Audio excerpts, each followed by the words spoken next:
Now, Stuart has his own building, and may his spirit continue to transform individual lives, theories, fields, and movements.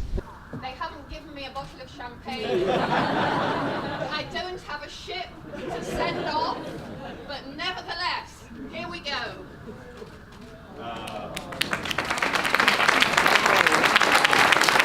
On the day that we heard that he died, everybody, it was a very moving and effective kind of time, because everybody was shocked. And I happened to be in my office at that particular moment when I got the email, so I sent out an email to all staff in this department saying this sad event had happened.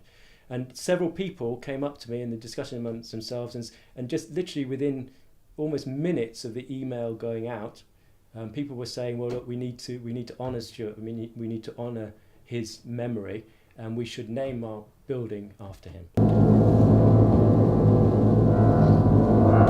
For me personally, I think his work is significant because he came here as an immigrant. He came here from Jamaica. He came here with a particular kind of political background, a particular kind of political ethos. I think his work with identity was really, really interesting, and in fact his work is still something which we talk about in the second and third years as well. In himself, he embodied what a multicultural society can be, of coming from somewhere else, coming to the old, what used to be called the home country, right, and absorbing the traditions and influences, which of course he was also doing from Jamaica, and then in himself embodying this sophisticated and deeply understanding way of being in a society. And here he was, a Jamaican who could speak to everybody and who was respected totally for his contribution politically and academically, and yet he had this, if you like, extra dimension of a cultural heritage, which I would say, because it's my cultural heritage that I share myself personally, I would say enabled him to make the contributions to British society that he made. Well, I first encountered Stuart Hall when I knew of his work with the Open University. So as a mature student myself, that was something that resonated, because he obviously had an investment in the idea of higher education and open education, and the idea that education was something that perhaps happened throughout your entire life rather than just at a specific time.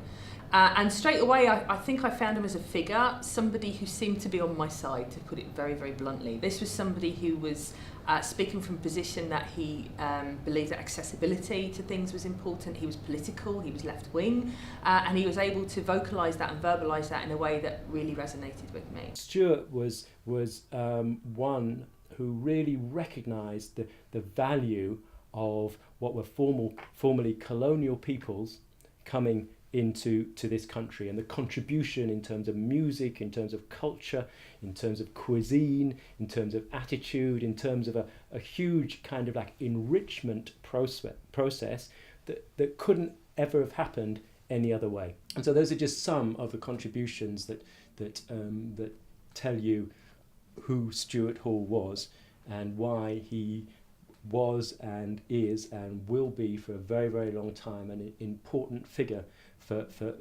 many people in this university.